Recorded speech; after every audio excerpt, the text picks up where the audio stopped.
tila makasaysayan yata ang araw na ito. Nitong araw na ito, Hunyo 3, 2026, nasa sihan na naman natin ng isang tila magulong pangyayari o event sa tuloy-tuloy na kwentong Senateflix. Matapos ang ilang araw na tumahimik ang Senado, biglang dumating nakala natin ay tuloy-tuloy na hanggang sa pag-umpisa ng Senate Blue Ribbon Committee hearings. Bumasag sa kwento, si Senator Francis Escudero, kinikilala nating Cheese. Dumating siya sa plenaryo ngayong araw na ito para kumpletuhin ang quorum of 12. Dahil dito, yung mga taong nasa loob, buong paniniwala nila na mayroong quorum of 12, diniklara nilang bakante lahat ng mga posisyon ng mga opisyal sa Senado. In-include nila sa deklarasyon na iyon ang posisyon ng Senate President.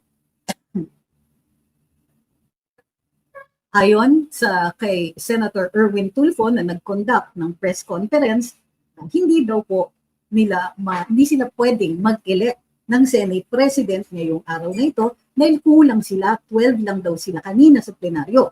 Ngunit maaari silang mag-elect ng Speaker pro tempore. Mamaya natin pag-usapan ang legalidad ng mga ito.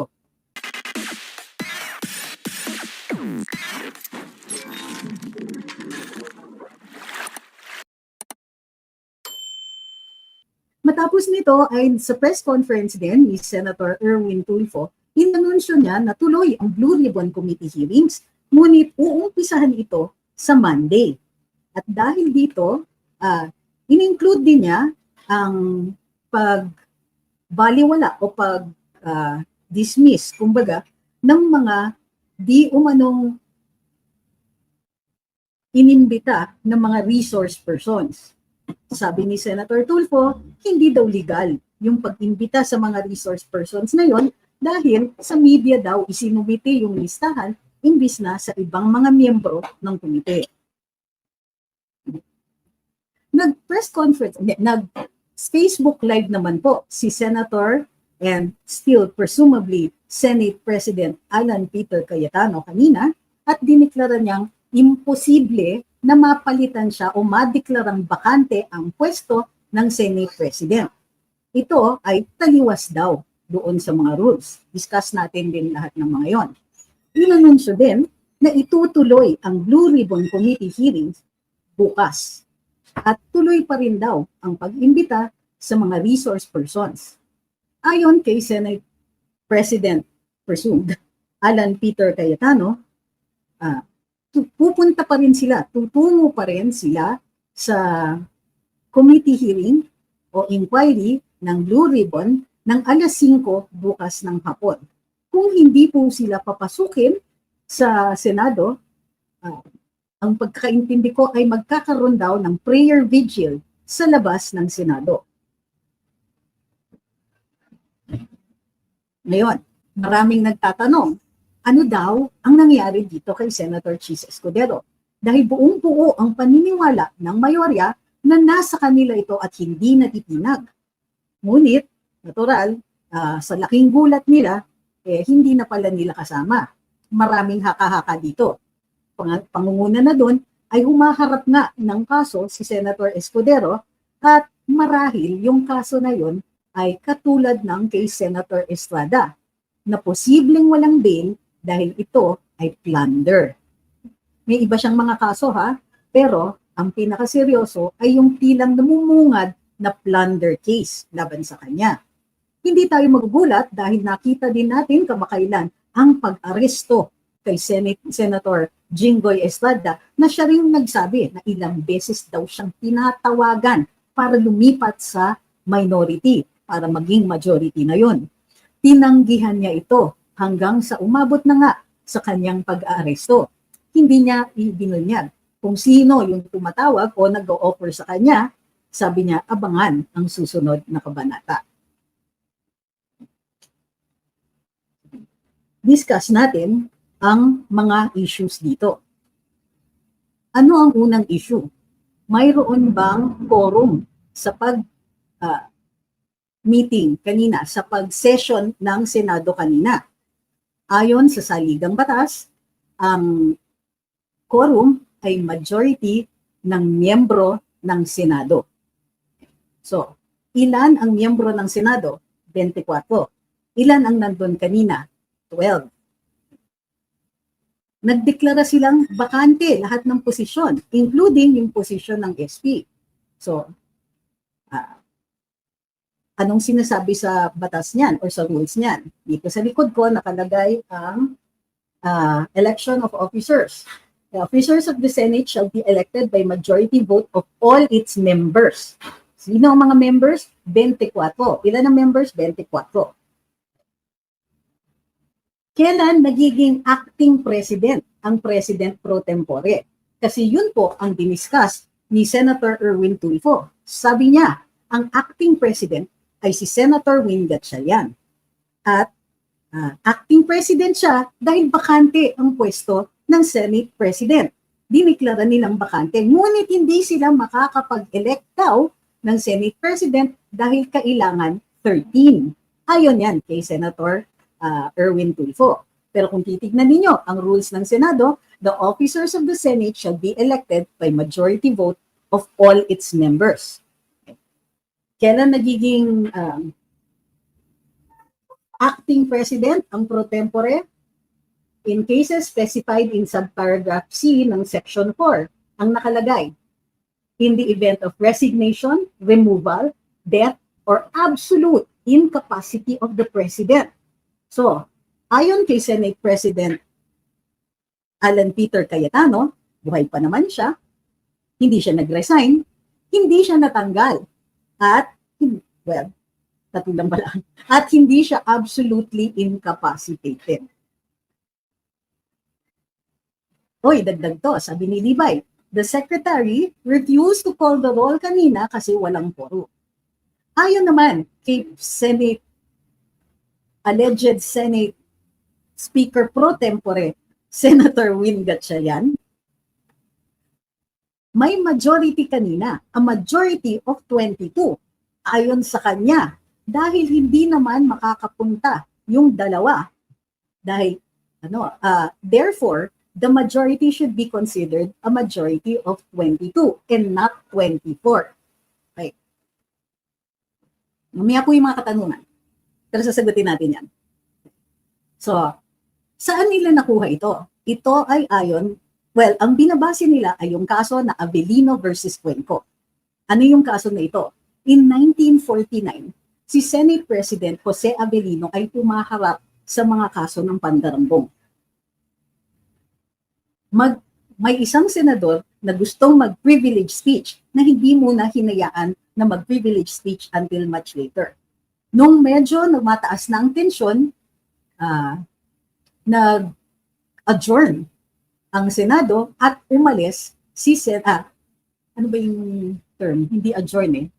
Tinapos yung proceedings at umalis si Senate President Avellino. Tinuloy ng mga natitirang 12 senators yung session at during the session, ayun na nga po, ina-unseat nila si Senate President Avellino. Anong sabi ng Korte Suprema? Sabi ng Supreme Court, wala silang jurisdiction. Number 1, wala silang jurisdiction doon sa pag-determine kung valid ba yung session o valid ba yung pagtanggal dahil ito ay internal matter ng Senado at separate branch ang lehislatura. Sa mga ganitong sitwasyon, bihirang makialam ang Korte Suprema o manghimasok ang Korte Suprema sa mga issue na internal doon sa Senado o sa Kongreso. Pero ano nangyari dito? May isang senador na hindi makakapunta. Kung kaya 12 ang ginawa nilang basihan to show na mayroong majority. Yung taong yon ay nasa US at may karamdaman. Mayroong tinatawag na arrest sa Senado. Kung kukulangin ang majority, maaaring mag-order ng arrest ng Senate President para dalhin ang isang miyembro ng Senado para magkaroon ng quorum at hindi ma-hijack ang mga proceedings. So ayan yun. Sabi ni Senate President Alan Peter Cayetano, hindi naaangko ang Avellino versus Cuenco na kaso. Dahil doon sa kaso na yon, mayroong session at umalis lang si Senate President Avellino. Therefore, nag-establish na ng quorum at the start of the proceedings, may quorum pa rin kapag pagkaalis niya. At in that case din, may capacity sila mag-order ng arrest, hindi lang talaga maa-aresto yung remaining na senador. Sabi ni Senate President Alan Peter Cayetano, siguro dapat i-play natin. Yan ang mahaba eh. Sabi ni Senate President Alan Peter Cayetano, nag-adjourn nung Monday pa lang ang Senado after nag-walk out yung minority. So adjourned yan, hindi yan makikerry over to today. So according to him, hindi po naaangkop ang Avellino versus Cuenco. So mayroong contention as to whether or not valid yung proceedings ngayong araw na ito. Ito ang kailangan din nating pansinin. Immediately, kung mapapansin ninyo sa pagre-report ng traditional media, parang done deal na ito. Ang tawag sa ginawa ng mga senador ngayong araw na ito sa session hall ay rump session. Ang rump session po ay kapag mayroong smaller group na iniwan na tumuloy pa rin sa paggagawa ng mga gawain ng Senado o ng lehislatura kahit hindi sila kumpleto at questionable ang kanilang legalidad. So, pero kung mapapansin niyo sa reporting ngayon sa karamihan ng traditional media, akala mo done deal na. Akala mo hindi kino-contest ng kabilang panig. Akala mo hindi kumpleta, akala mo na-discuss ng buo at maliwanag ang batas dito. Ang nakikita natin, magulo ang Senado, magulo din ang ginagamit ng mga sinasite na rules. Unang-una pa lang, taliwas sa Senate Rules. Rule number 2, sa Senate Rules, nakalagay doon na ang mga officers ng Senado ay ine-elect by a majority of the members. Para rin mag-constitute ng quorum, kailangan ng majority of the members. At kung gagamitin nila ang Avellino versus Cuenco, kailangan nito ng kailangan nilang maihayag ng maayos at malinaw na yung natitirang dalawang senador ay beyond the reach ng coercive power ng Senado to make them attend. O, diba? So yun po ang mga persistent issues ngayon. May mga nagtatanong, maaari bang dalhin ito sa Korte Suprema? Posible. Pero, syempre, titimbangin ng petitioners kung nararapat ba itong maihain sa Korte Suprema. Kung manghihimasok ang Korte Suprema sa isang issue na ito, kailangan maipakita na hindi ito internal struggles lamang sa Senado. Na kailangan gumawa ng order or ruling ang Korte Suprema para maging maliwanag ang rules or ma-declare kung constitutional man yung rules o naaangkop sa konstitusyon ang nangyari ngayong araw na ito doon sa Senado.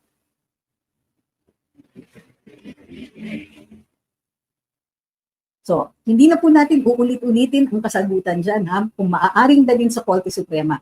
Pwede po, maaaring dalhin yung issue sa Korte Suprema, pero ang unang hurdle dyan ay kung papansinin ba ito ng Korte Suprema o i-dismiss dahil internal ito sa Senado. So, that's the first challenge. So, request lang po, gawin natin pong respectful yung mga katanungan or at the very least, naiintindihan ko naman yung galit ninyo. Kung maaari, kontrolin lang po natin ng konti ang ating mga emosyon sa katanungan. Hindi po ako nagagalit na galit kayo dahil galit din po ako. At kaya hindi po ako nag-live right away dahil po inintay ko po munang lumipas ng konti.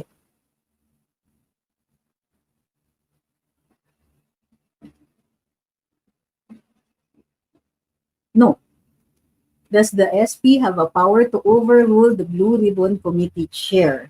Meaning, can he take over for the BRC investigation if ever tomorrow? No. Katulad ng binanggit natin, ang Senate, ang mga officers ng Senado ay ini-elect ng mayorya ng mga miyembro nito. Pero check natin ha, yung case ng committee heads.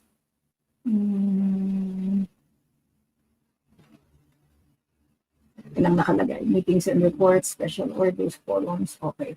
So, therefore, ang conclusion natin dito ay officers ang mga chairman ng Senate and therefore, kailangan ng majority vote of its members. Maaari niyo po akong i-correct kung nagkakamali po ako sa presumption ko na ito. Double check lang po natin sa rules para precise tayo.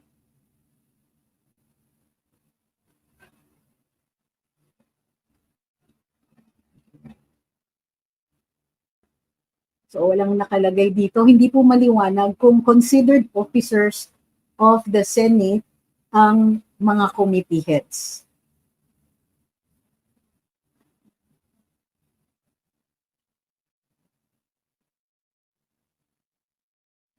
Should the Supreme Court meddle already? The Supreme Court can never meddle in anything. The Supreme Court can only decide cases and controversies brought before it. Never manghihimasok ang Korte Suprema ng they will decide a case.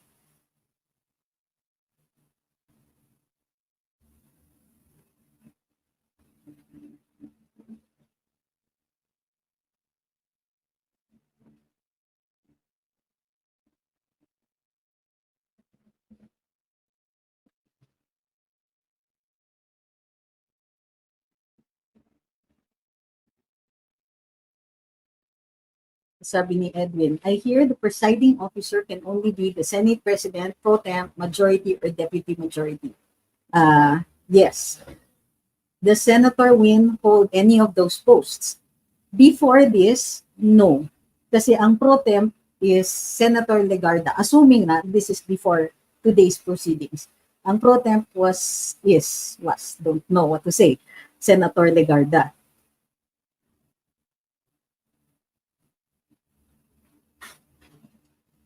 Konting respeto po. Kaya ang Korte Suprema ayon sa saligang batas maaari lamang mag-decide ng cases and controversies na hinain sa kanila. Wag naman po tayo, hinihiling ko lang po, wag po tayong disrespectful. Okay lang galit. Valid yung galit, naintindihan ko yan. Wag naman bastusan. Kasi the court relies on the trust of the people. Yun lang po ang sandata nila. Tama. Sabi ni Jay Claudito, magkaiba press release ni Tulfo and Win. Sabi ni Tulfo, si SP pa rin si APC because no 13 votes. Actually, hindi sinabi ni Senator Erwin yan. Ang sabi niya, hindi maka-elect ang mga senador dahil nga kailangan ng 13. So, tapos sinabi pa nga niya, wala namang papansin sa kanya kasi hindi na siya head ng majority. Tapos sabi naman ni Senator Win, hindi po 23. Ang sabi ni Senator Win, may the majority of 22. Meaning, majority na daw ng 22 ay 12. Oo.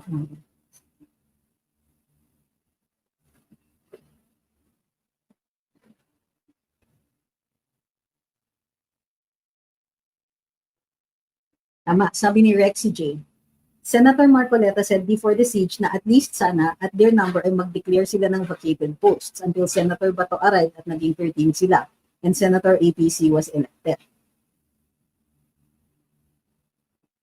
Hindi na naging question yon.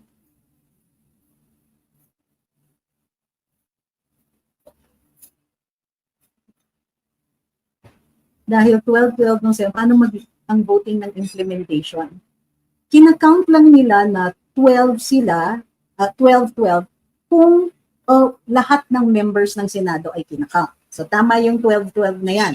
However, kino-contest ng panig ni na, sino ba ang so-called leader nila dyan? Ni na Senator Miggs, Senator Cheese, whoever, dun sa panig nila, hindi nila kinakount yung dalawa dahil hindi daw capable of attending. Pero for purposes of the constitutional provision, member pa rin sila ng Senado.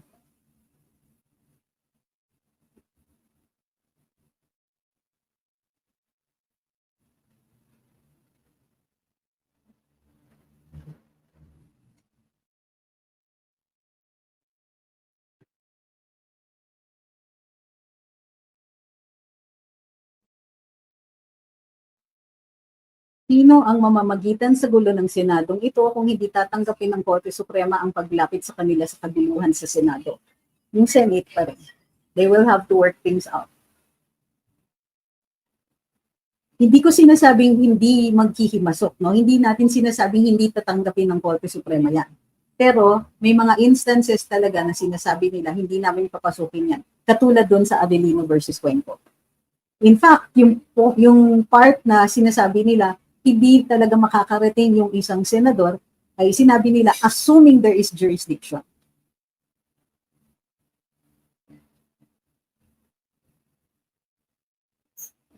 Sabi ni Ma'am Ola, how can we trust this Bulaga minority if they don't follow our laws?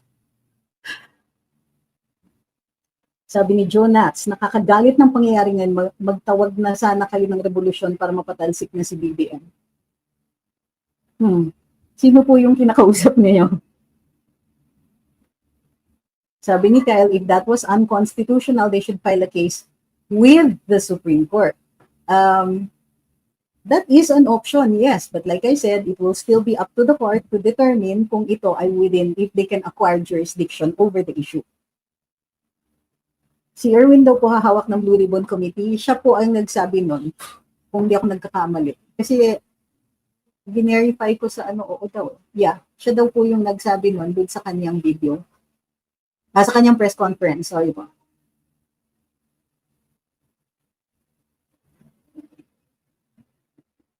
Sabi ni Ma'am Margie, Senate Heist today. De jure versus de facto will apply po ba? Ang aga pa po, titignan pa po natin. So,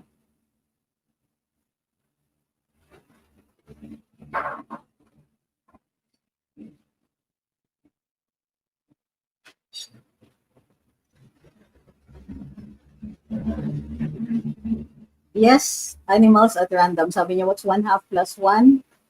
Of 24 senators, 13, not 12. Oo nga, pero ginagamit nga nila yung Avellino case ng 1949.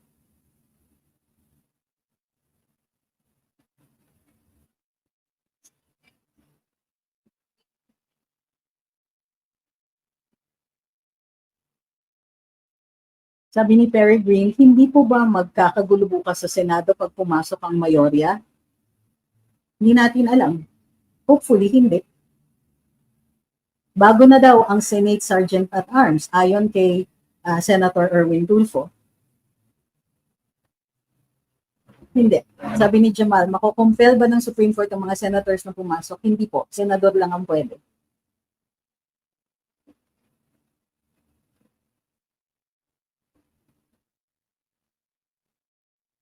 Kung i-dismiss ng Supreme Court yung petition, meaning yung newly elected committee heads pa rin ang uupo. Hindi po natin alam. Masyado na pong speculative yan. Unang-una, kailangan makita natin kung ano yung ipapile na petition.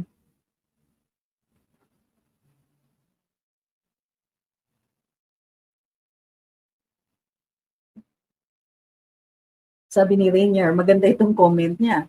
Sabi niya, tag-ulan na kasi kaya ayaw pag-usapan ng flood control.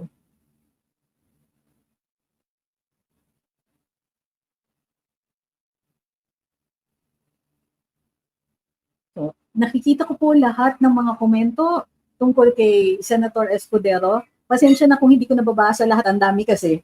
Pero ina-acknowledge ko po ang inyong karamdaman.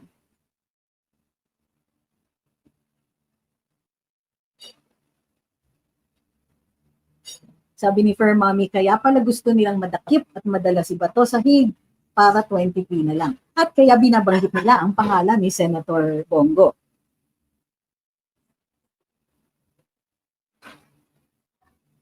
Okay, bago tayo magpatuloy, para hindi po paulit-ulit, like, share, follow, and subscribe.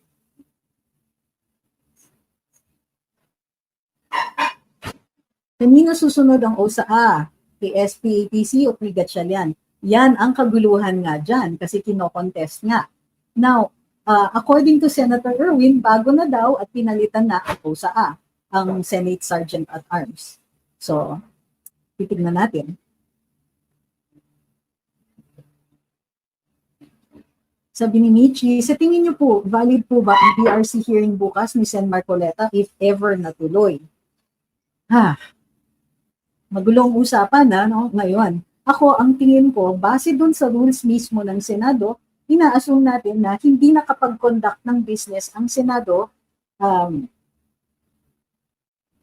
today dahil kulang ang numbers para mag-constitute ng quorum. I might be wrong, check natin yung rules. Ano yung rules dito sa quorum? To conduct business kasi ayon sa saligang batas, kailangan majority of the members, not majority of the members present. So,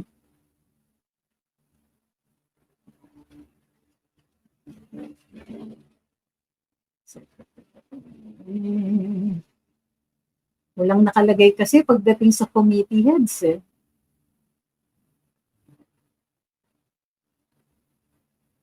Senate sessions. Ayan, quorum. Tignan natin ang quorum 36. Dali lang po ha. Hanapin ko lang po yung rule. Para sakto tayo. Hindi tayo na quorum. Ito rule on quorum. Section 44. Rule 15. Ilagay natin dito sa lagay natin para nakikita nyo rin.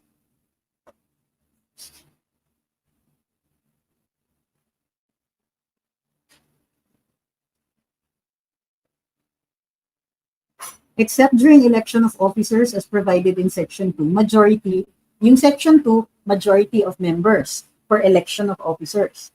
Now, a majority of senators shall constitute a quorum, and in its absence, a smaller number may adjourn from day to day and may compel the attendance of absent members in the manner provided in Section 99. Ito yung sinasabi ko sa inyo, in Section 99, you can arrest a member of the Senate para magkaroon ng quorum.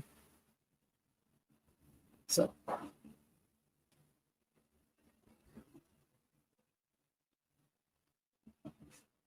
ito. So, for anything else,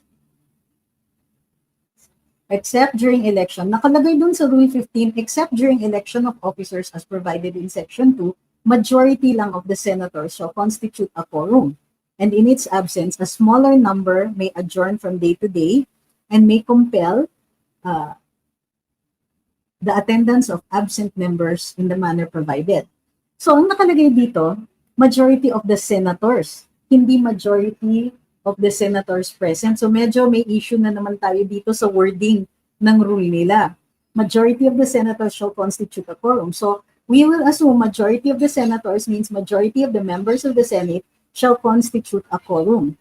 Kung kulang yung quorum, for quorum, a smaller number may adjourn from day to day. So kung kunwari, yun yung sinasabi ni Senator Marcoleta, na kapag nag-convene, may quorum, pero towards the end, maliit na yung grupo, okay lang yon for purposes of closing the session or adjourning the session. So, at itong Section 45 naman says, should the question of lack of quorum be raised, the chair, without debate, shall immediately proceed to a verification by causing the reading of the roll of senators and announcing the result. Okay? So, yun na po yun.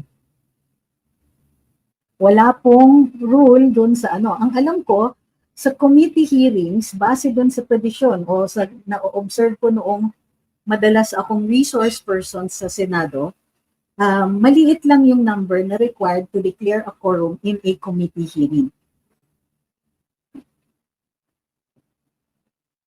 Sabi ni Miss Jane, sabi ni Senate President Alan Peter Cayetano, tuloy naman po pagdating sa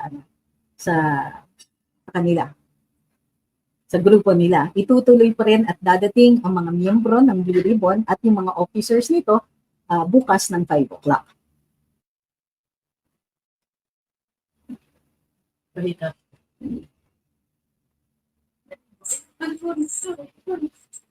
Uy, what did you do? Nagulat siya nung sinabi.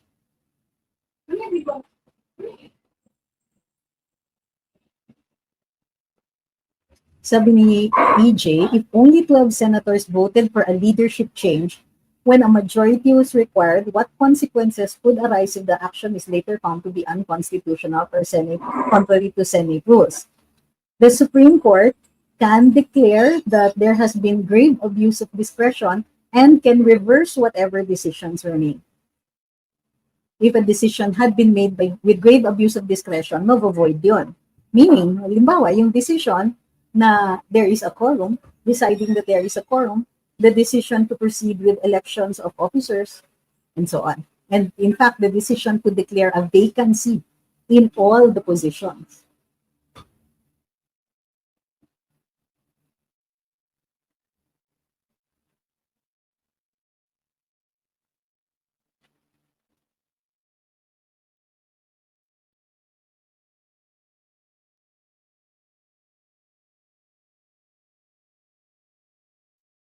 Sabi ni Farmer, opinion ko lang po, I may be wrong, but APC and the true majority can just ignore what happened today and stand their ground that they are the legitimate majority, malinaw na illegal yung ginawa.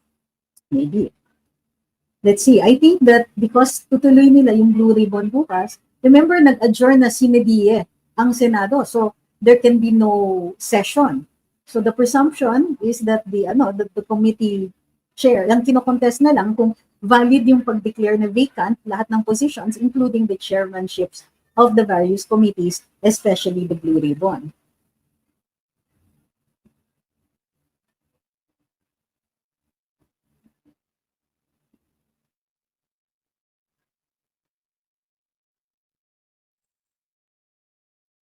Thank you kay at JP. Sino yung isa? Thank you kay Chino Mirabueno. Did I miss your comment? Ayun. Sabi ni Sir Chino, you shape public opinion plus you're a top-notch lawyer. Sana lahat matalino palaban like you. Across the Pacific, cheers from LA. Oy, I miss LA. So, right now,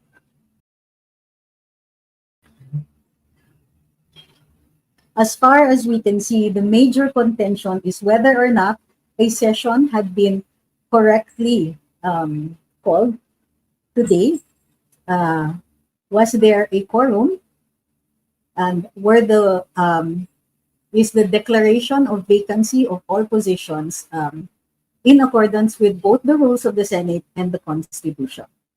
So yan po ang hindi marisolba with two groups competing. Now, Senator Alan has already said, along with Senator Marcoleta, natuloy ang Senate Blue Ribbon Committee hearing. Now, this is the most important part, aside from yung gulo. Parang hindi importante. But I think importante din pala na i-consider natin ito. It is very clear sa nangyari ngayon na even if they are relying on dubious, well, I can't say dubious, no? They're relying on speed, on threats, possible threats, which was acknowledged by Senator Estrada, and the speed in which they were intent on regaining the majority prior to tomorrow, it seems to me that really the main bone of contention, the main issue, the main thing that they are trying to prevent is the Senate Blue Ribbon Committee inquiry. And it seems to me, with considering the speed, as well as the remarks made by Senator Tulfo, this is opinion, that very scary for them. It seems to me that it's very scary for them to have to contend with the 18 former Marines, former Army, who are called to be resource persons tomorrow. Diba? Parang yun talaga. Hindi na po ito hinala, matibay na minadali nila lahat ng ito. And take note yung majority before, yung grupo ni Senator Alan, they complied very strictly with the requirements of the Constitution as well as the rules of the Senate. Sino ang hindi nagko-comply? And bakit ginagamit ang Avellino when the facts are not squarely on point?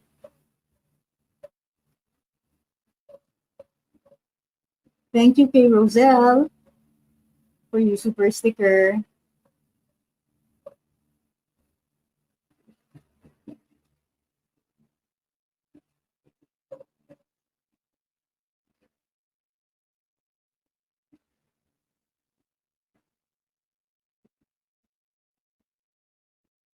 Siyempre, hindi natin alam yan. Hindi natin, sabi nila, si Marcoleta pa rin ba, Senator Marcoleta pa rin ba mag-conduct ng hearing sa PRC bukas? Yan ay kung makakapasok sila, but from what I understand, they're also going to have some kind of plan B. So let's wait and see for that. Ako, ang tingin ko is that he certainly will try. Sabi ni Chris, hingang malalim, lahat ng mga nangyayari may rason. At habang tumatagal, nakikilala natin ang mga tunay na muka. Nababalatan ang totoong hudas. Ang sabi nila sa majority ni APC, mas priority nila ang mga kasamahan nila. But the rest of them, priority nilang pagtakpan ang korupsyon. How hypocrite. At nanonood ang mga Pilipino, hindi makakakalimot. Maraming salamat. Yes, hingang malalim.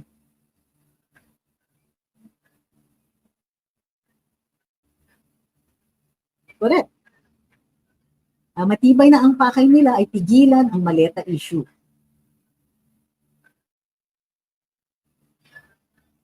Ma'am Beverly says, kailan kaya makikialam ang Korte Suprema?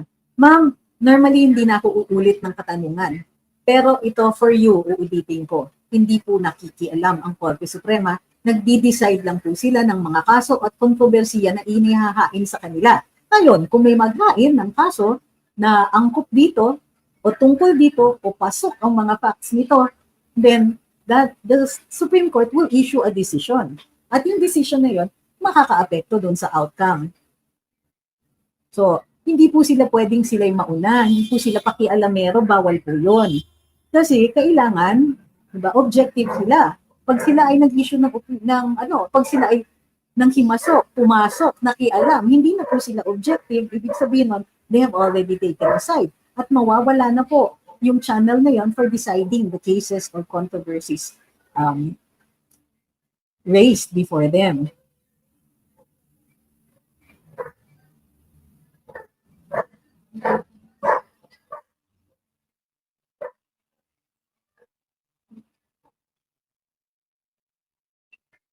Sabi ni JNMK, saan po tayo kukugot ng hope, attorney? Saan na po tayo kukugot ng hope kung hindi na ginagalang ang batas at constitution? Lalaban tayo. Saan tayo kukugot ng hope? Sa atin, sa sarili natin. Now is the time. Umaasa lang po ba kayo sa galawan ng mga opisyal natin? What about us? Ano ang galawan natin? Kayo yung magdi-decide nun. Ngayon, bukas, may event sa Senado. May mga tao na pupunta doon para magbigay ng suporta. Tingnan po natin kung malawakang kilos protesta na yan.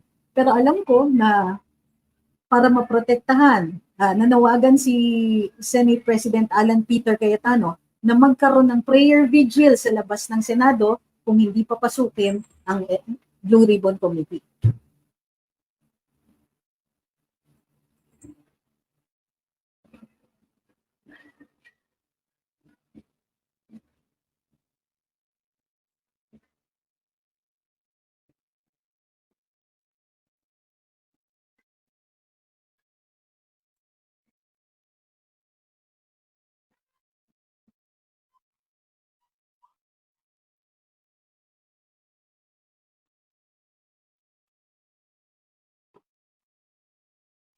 Sabi ni Master Kwento, pwede na gawin nila APC mag-online voting kasi wala naman sinusunod ang kabila. Tingin niyo po.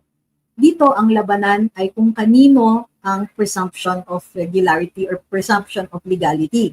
Sino ang may hawak? So, sa ngayon kasi, pumakaripas ang dating minority na i-establish na silang ngayon ang may hawak ng Senado. Sinasabi naman ni Senate President Alan Peter Cayetano na taliwas sa rules, lalong-lalo na taliwas sa saligang batas. Ang umpisa ng kanilang sesyon nang walang quorum. At hindi po enough yung deklarasyon nila na may majority sila sa 22. So, it's up to us kung sino ang i-consider natin na presumed the legal holder of these positions in the Senate. Tayo yung magsasabi nun, and we must make ourselves heard. Hindi ko sinasabi na ini-establish natin ang legalidad niyan. Pero the presumption must be established firmly, and it will matter kung ano ang thoughts natin dyan. So, pag sinabi halimbawa ni Senator Win Gatchalian na acting president na siya, huwag nating tanggapin. Gawin nating maliwanag sa ating pagpapahayag ng ating opinion na hindi tayo sang-ayon sa ginawa nila at hindi natin tinatanggap itong rump Senate na ito. Teka lang nga, doon may double check lang ako.